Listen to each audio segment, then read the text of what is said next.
Good morning to all of you. सुबह सवेरे season 1 episode 8 the current affairs show Bhakti academy के YouTube channel पे आप सबका स्वागत है। तो चलिए आज हम अपने नेक्स्ट करंट अफेयर्स के कुछ एमसीक्यू मल्टीपल चॉइस क्वेश्चंस की ओर ध्यान देते हैं। चलिए आज हम अपने पहले क्वेश्चंस की ओर आते हैं। आज का हमारा सबसे पहला क्वेश्चन है question number 1, which is the first state to launch digital health card for children. बच्चों के लिए डिजिटल स्वास्थ्य कार्ड लॉन्च करने वाला पहला राज्य कौन सा है? 4 ऑप्शन है। Option A UP, option B Punjab, option C MP और ऑप्शन डी है राजस्थान। तो चलिए इस क्वेश्चन के सही आंसर का हम पता लगाते हैं। बच्चों के लिए डिजिटल स्वास्थ्य कार्ड लॉन्च करने वाला पहला जो राज्य है वो कौन सा है? Uttar Pradesh, UP is the right answer. ये ध्यान रखिएगा, यूपी इस क्वेश्चन का करेक्ट आंसर है। ठीक है, चलिए नेक्स्ट क्वेश्चन की ओर आते हैं। Question number 2। Question number 2, who has been elected as the next president of the Melbourne Cricket Stadium, MCC जिसे बोला जाता है। मेलबॉर्न क्रिकेट क्लब के अगले अध्यक्ष के रूप में किसे चुना गया है? Option A Michael Slater, option B Shane Watson, option C Michael Clarke, option D Mark Nicholas. तो ये 4 ऑप्शन दिए हुए हैं। देखिए मेलबॉर्न क्रिकेट क्लब की अगर हम बात करें तो डेफिनेटली आप सभी को मालूम होगा ये ऑस्ट्रेलिया का बहुत फेमस क्रिकेट क्लब है और मेलबॉर्न स्टेडियम भी है ऑस्ट्रेलिया में, जो एक काफी बड़ा इंटरनेशनल क्रिकेट स्टेडियम है। तो अगर हम बात करें इसके अभी हाल ही में अध्यक्ष के रूप में किसे चुना गया है तो option D is the right answer. ठीक है, ये ध्यान रखिएगा। तो Mark Nicholas is the president of Melbourne Cricket Club, president appoint किए गए हैं। चलिए नेक्स्ट क्वेश्चन की ओर आते हैं। Question number 3। क्वेश्चन नंबर 3 में अगर हम देखें तो सबसे पहले आते हैं, who has been appointed by the Delhi High Court as the administrator of the Basketball Federation of India to conduct elections in the organization। संगठन में चुनाव आयोजित करने के लिए दिल्ली उच्च न्यायालय द्वारा बास्केटबॉल फेडरेशन ऑफ इंडिया के प्रशासक के रूप में किसे नियुक्त किया गया है? Option A K Vinod Chandran, option B P Krishna Bhatt, option C Chakradhari Sharan Singh, option D Anant Manohar Badar. तो इस क्वेश्चन का करेक्ट आंसर क्या होगा? इस क्वेश्चन का करेक्ट आंसर है option B is the right answer, P Krishna Bhatt. ठीक है, चलिए अब नेक्स्ट क्वेश्चन की ओर आते हैं हम लोग। Question number 4। तो क्वेश्चन नंबर 4 है, World Athletics Day is celebrated every year on 7th May. What is the theme of World Athletics Day 2023? 2023 की एथलेटिक्स डे की थीम क्या है? विश्व एथलेटिक्स दिवस हर साल 7 मई को मनाया जाता है, तो विश्व एथलेटिक्स दिवस 2023 का विषय क्या है? ठीक है, तो ऑप्शन ए है athletic for a better world, option B excellence in women leadership, option C athletics for all a new beginning and option is the D sports for peace and development. तो इस question का correct answer क्या होगा? Athletics for all a new beginning is the right answer. चलिए next question की ओर आते हैं। Question number 5। Question number 5, Bihan Mela is an annual festival celebrated by the Kond tribe in which state. Bihan Mela किस राज्य में कोंड जनजाति द्वारा मनाया जाने वाला एक वार्षिक त्योहार है? Option A Madhya Pradesh, option B Odisha, option C Jharkhand, option D West Bengal. तो ध्यान रखिए इस क्वेश्चन का करेक्ट आंसर क्या है? बिहान मेला किस राज्य में कोंड जनजाति द्वारा मनाया जाने वाला एक एनुअल फेस्टिवल है? तो इस क्वेश्चन का करेक्ट आंसर है ऑप्शन बी। ठीक है, is the right answer Odisha. Odisha में मनाया जाता है बिहान मेला। ठीक है, कोंड जनजाति द्वारा मनाया जाता है। उड़ीसा के अभी चीफ मिनिस्टर की अगर हम बात करें तो उड़ीसा के चीफ मिनिस्टर कौन है? नवीन पटनायक, ये ध्यान रखिएगा, नवीन पटनायक उड़ीसा के चीफ मिनिस्टर है। ठीक है, अगर हम बात करें भारत के सभी राज्यों के जो चीफ मिनिस्टर है ना, जिनके पास सबसे ज्यादा पूंजी है, कैपिटल है, या जो बिजनेस एम्पायर है, उन सभी में अगर हम 4-5 राज्यों की बात करें जहां पे सबसे ज्यादा एसेट्स जो है, संपत्ति के मामले में नवीन पटनायक जी भी आते हैं, जिनके पास सबसे ज्यादा एसेट है। ठीक है, तो 4-5 राज्यों में अगर हम बात करें तो नवीन पटनायक जो उड़ीसा के सीएम है, इनके पास भी एसेट है। ठीक है, जैसे कर्नाटका हो गया, आपका वेस्ट बंगाल हो गया, उड़ीसा हो गया, तो ये ध्यान रखिएगा। तो बिहान मेला किस राज्य में कौन जनजाति द्वारा मनाया जाने वाला एक वार्षिक त्योहार है? उड़ीसा। उड़ीसा की कैपिटल है भुवनेश्वर। ठीक है, चलिए नेक्स्ट क्वेश्चन की ओर आते हैं। Question number 6, Maharashtra deputy CM Devendra Fadnavis has recently unveiled statue of Maratha warrior king Chhatrapati Shivaji Maharaj in which country? तो महाराष्ट्र के जो डिप्टी सीएम है, उप मुख्यमंत्री देवेंद्र फडणवीस ने हाल ही में किस देश में मराठा राजा छत्रपति शिवाजी महाराज की प्रतिमा का अनावरण किया है? ऑप्शन ए है Poland, option B Canada, option C Mauritius, option D UK. तो क्या होगा इस क्वेश्चन का करेक्ट आंसर? देखिए, पोलैंड जो है ना, वो कहां पे आता है? यूरोपियन यूनियन में। ठीक है, और मैं आपको पहले भी बता चुका हूं कि यूरोपियन यूनियन की कैपिटल क्या है? ब्रुसेल्स। ठीक है, Brussels Belgium, Brussels Belgium. Canada की कैपिटल क्या है? ओटावा। कनाडा की कैपिटल है ओटावा। करेंसी क्या होगी कनाडा की? तो Canadian dollar, Canadian dollar Canada की करेंसी। मॉरिशस की जो कैपिटल है वो क्या है? Port Louis, Port Louis. और यूके की कैपिटल आपको मालूम ही होगा, लंदन। ब्रिटेन यूनाइटेड किंगडम की कैपिटल है लंदन। ठीक है, और यूके की करेंसी क्या है? Pound, pound sterling.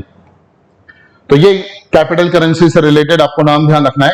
इस क्वेश्चन का करेक्ट आंसर क्या होगा? तो मॉरिशस, ये ध्यान रखिएगा।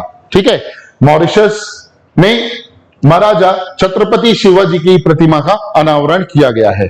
चलिए नेक्स्ट क्वेश्चन की ओर आगे आते हैं। Question number 7, finance minister Nirmala Sitharaman attend the 56th annual general meeting of the board of directors of the Asian Development bank in which country?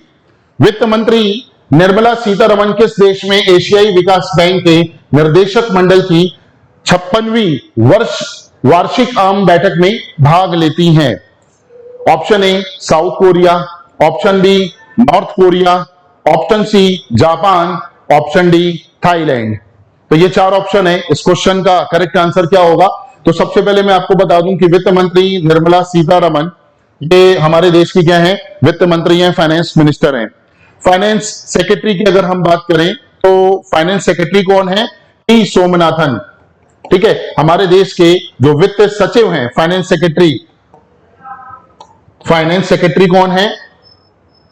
T Somanathan, T Somanathan, ये है फाइनेंस सेक्रेटरी। 2021 से है ये फाइनेंस सेक्रेटरी हमारे देश के। तो किस देश में एशियाई विकास बैंक के निर्देशक मंडल, मतलब बोर्ड ऑफ डायरेक्टर की आम मीटिंग जो है, जनरल मीटिंग, वो में भाग लेती हैं? तो इस क्वेश्चन का करेक्ट आंसर है साउथ कोरिया। ठीक है, साउथ कोरिया में ये मीटिंग कंडक्ट हुई है बोर्ड ऑफ डायरेक्टर्स की। एडीबी जो है ना, देखिए एडीबी के बारे में मैं आपको बता दूं, एडीबी का फुल फॉर्म है एशियाई डेवलपमेंट बैंक। और एडीबी का हेडक्वार्टर कहां है? तो एडीबी का हेडक्वार्टर है फिलीपींस की कैपिटल मनीला। ठीक है, एशियाई development bank, Asian Development bank, ये कब स्टैब्लिश हुआ है? तो 1966 में ये स्टैब्लिश हुआ है। इसमें टोटल जो मेंबर कंट्री हैं वो कितने हैं? टोटल अगर मेंबर कंट्री की बात करें तो 48 तो देखिए परमानेंट मेंबर हो गए। ठीक है, और आउट ऑफ द कंट्री मतलब 19 नॉन परमानेंट मेंबर कंट्री हो गए, ये ध्यान रखिएगा। ठीक है, 48 क्या है? परमानेंट मेंबर कंट्री है और 19 नॉन परमानेंट मेंबर कंट्री है। तो ये टोटल कितने हो गए? सॉरी 49 49 परमानेंट मेंबर और 19 नॉन परमानेंट मेंबर। 68, ये ध्यान रखिएगा, 68 परमानेंट मेंबर कंट्री है टोटल, ठीक है। तो 1966 में ये स्टैब्लिश हुआ है एशियन डेवलपमेंट बैंक। अभी हाल ही में इसके प्रेसिडेंट कौन है? अगर बात की जाए प्रेसिडेंट की, एशियन डेवलपमेंट बैंक के प्रेसिडेंट कौन है एट प्रेजेंट टाइम पे? तो मसात्सुगु असाक्वा, ये नाम ध्यान रखिएगा, असाक्वा, ठीक है। Masatsugu Asakawa is the president of ADB, Asian Development Bank. Bharat इसका परमानेंट मेंबर है, ठीक है। 49 मेंबरों में से भारत इसका परमानेंट मेंबर है, तो ये ध्यान रखिएगा। टोटल 68 सदस्य देशों की संख्या है। अब साउथ कोरिया की बात करें तो साउथ कोरिया की कैपिटल क्या है? सियोल, ये ध्यान रखिएगा। साउथ कोरिया की कैपिटल SEOUL, सियोल कैपिटल है, ठीक है। और करेंसी क्या है? Won, WON, won. इसके बाद नॉर्थ कोरिया हो गया। जापान की कैपिटल क्या है? जापान की कैपिटल है टोक्यो और करेंसी है येन, जापानीज येन, ठीक है। थाईलैंड की कैपिटल है बैंकॉक एंड करेंसी है थाई बात, ठीक है। तो ये इस क्वेश्चन का करेक्ट आंसर है। चलिए नेक्स्ट क्वेश्चन की ओर आते हैं। Question number 8, who is the current president of UNO? UNO के वर्तमान अध्यक्ष कौन हैं? देखिए सबसे पहले मैं आपको बता दूं यूएनओ का फुल फॉर्म, तो यूनाइटेड नेशन ऑर्गेनाइजेशन। यूएनओ के प्रेसिडेंट कौन है? यूनाइटेड नेशन ऑर्गेनाइजेशन इसका फुल फॉर्म है। और ये कब स्टैब्लिश हुआ है? तो 1945 में स्टैब्लिश हुआ है। यूएनओ का हेडक्वार्टर कहां है? यूएनओ का हेडक्वार्टर न्यूयॉर्क, ठीक है, ये ध्यान रखिएगा, न्यूयॉर्क। ये 4 ऑप्शन दिए हैं। जैकब जुमा, ऑप्शन बी है Mario Draghi, option C Jin Liqun, option D Antonio Guterres. तो क्या होगा इस क्वेश्चन का करेक्ट आंसर? तो option D is the right answer, ठीक है, ये ध्यान रखिएगा। Antonio Guterres is the president of UNO, United Nation Organization, ठीक है। इनका कार्यकाल कितने वर्षों का होता है? 5 इयर्स का, ठीक है। कुछ समय पहले एंटोनियो गुटेरेस भारत की यात्रा पे 2 देशीय दौरे पे दिल्ली आए हुए थे, तो ये भी न्यूज में है, यूनाइटेड नेशंस ऑर्गेनाइजेशन के प्रेसिडेंट, ठीक है। ये यूएनओ जो है वो 5 अलग अलग ऑर्गेनाइजेशन को मिला के बना है, ये ध्यान रखिएगा, ठीक है। इसके 5 अभिन्न, इसके 6 अभिन्न अंग है, 5 नहीं 6, ये ध्यान रखिएगा, 6 अभिन्न अंग हैं, ठीक है, यूएनओ के, जिसमें पहला नाम आता है आईसीजे। आईसीजे का फुल फॉर्म है इंटरनेशनल कोर्ट ऑफ जस्टिस, ठीक है। सेकंड नंबर पे अगर हम बात करें तो यूएनजीए का मतलब क्या है? यूनाइटेड नेशन जनरल असेंबली, सामान्य आम सभा। थर्ड नंबर पे अगर हम नाम लें यूएनजीए के बाद, यूएनटीसी मतलब United nation trusteeship council, United nation trusteeship council third number पे। फोर्थ नंबर की अगर बात करें तो UN social and economic issues, सामाजिक एवं आर्थिक परिषद, सोशल एंड इकोनॉमिक काउंसिल, यूएनएसएनईसी, तो United Nations social and economic council, सामाजिक एवं आर्थिक परिषद।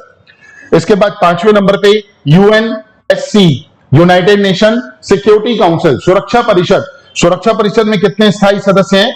टोटल 5 स्थायी सदस्य हैं, ठीक है। इसमें अगर अपन बात करें तो यूएसए है, यूएसए के बाद यूके है, यूके के अलावा रशिया है, चाइना है और जापान, ठीक है, ये ध्यान रखिएगा।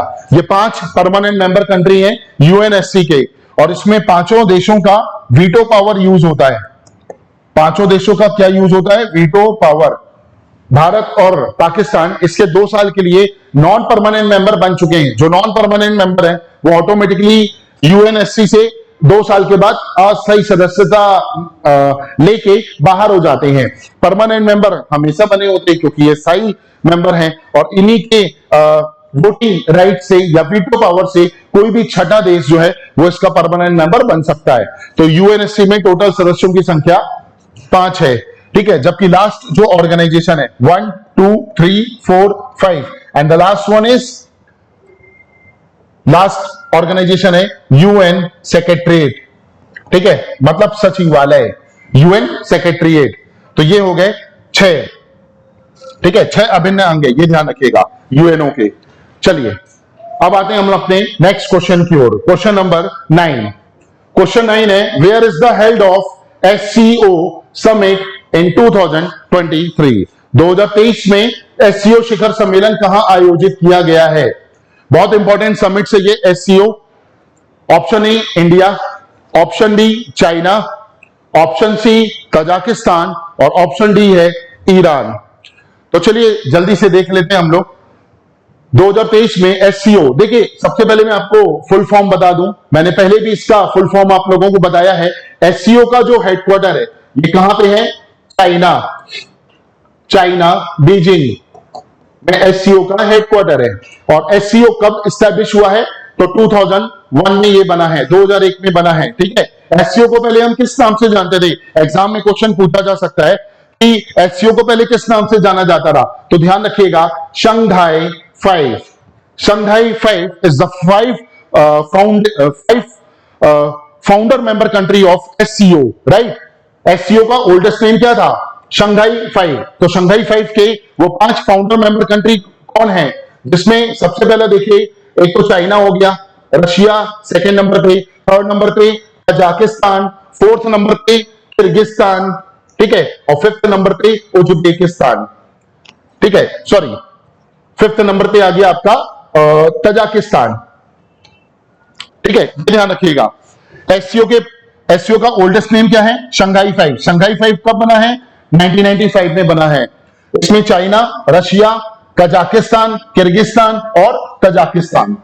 तो these are the founder member country of SCO, Shanghai cooperation organisation. ये बना है 1995 में। इसकी ऑफिशियल लैंग्वेज क्या है? तो चाइनीज और रशियन। क्वेश्चन पूछा जा सकता है, एससीओ की ऑफिशियल लैंग्वेज चाइनीज और रशियन है। एससीओ जो है, शंघाई 5 जो है, ये एससीओ शंघाई 5 से एससीओ कब बना है? 2001 में। तो 2001 में छठवां देश कौन ऐड हुआ है? उज्बेकिस्तान, उज्बेकिस्तान, ठीक है, उज्बेकिस्तान, जहां पे 2022 की मीटिंग हुई है। एससीओ की 2022 की मीटिंग कहां हुई है? उज्बेकिस्तान के समरकंद में हुई है, ये ध्यान रखिएगा, ठीक है, समरकंद में मीटिंग हुई है। तो कौन से नंबर की मीटिंग थी? 22वें नंबर की। और अब की बार 2023 में ये सम्मेलन कहां हो रहा है? मेजबानी कौन कर रहा है? तो भारत इसकी मेजबानी कर रहा है। तो ये ध्यान रखिएगा, अक्टूबर नवंबर में ये मीटिंग होनी है एससीओ की, जो कि इंडिया इसका होस्ट मेंबर कंट्री है। और एक चीज ध्यान रखिएगा कि एससीओ में 2 मेंबर और आते हैं, लेकिन छठवां मेंबर जो ऐड हुआ वो तो 2001 में ऐड हुआ। कौन? उज्बेकिस्तान। इसके बाद 2 मेंबर और ऐड हो गए, एक तो इंडिया और दूसरा पाक यानी पाकिस्तान, ठीक है। तो पाकिस्तान और इंडिया ये कब ऐड हुए? 2017 में ऐड हुए। तो 6 और 2 8। एक मेंबर और कौन बचा? ईरान।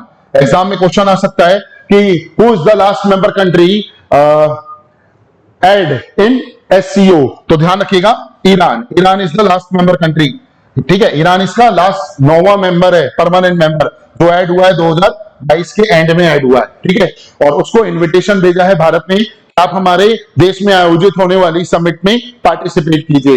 तो Iran is the last member country of SCO. Total permanent member कितने हो गए? 9, ठीक है। इसके अलावा एससीओ के जनरल सेक्रेटरी कौन है? तो उनका नाम भी आपको ध्यान रखना है, जनरल सेक्रेटरी। जनरल सेक्रेटरी, महासचिव जिसको हिंदी में बोलते हैं, उनका नाम है झांग मिंग, ठीक है। Jhang Ming is the general secretary of SCO. और इसके अलावा कुछ चीफ गेस्ट कंट्रीज होते हैं जिनको शामिल किया जाता है। ये एससीओ जो है ना, ये एक इंटर गवर्नमेंटल,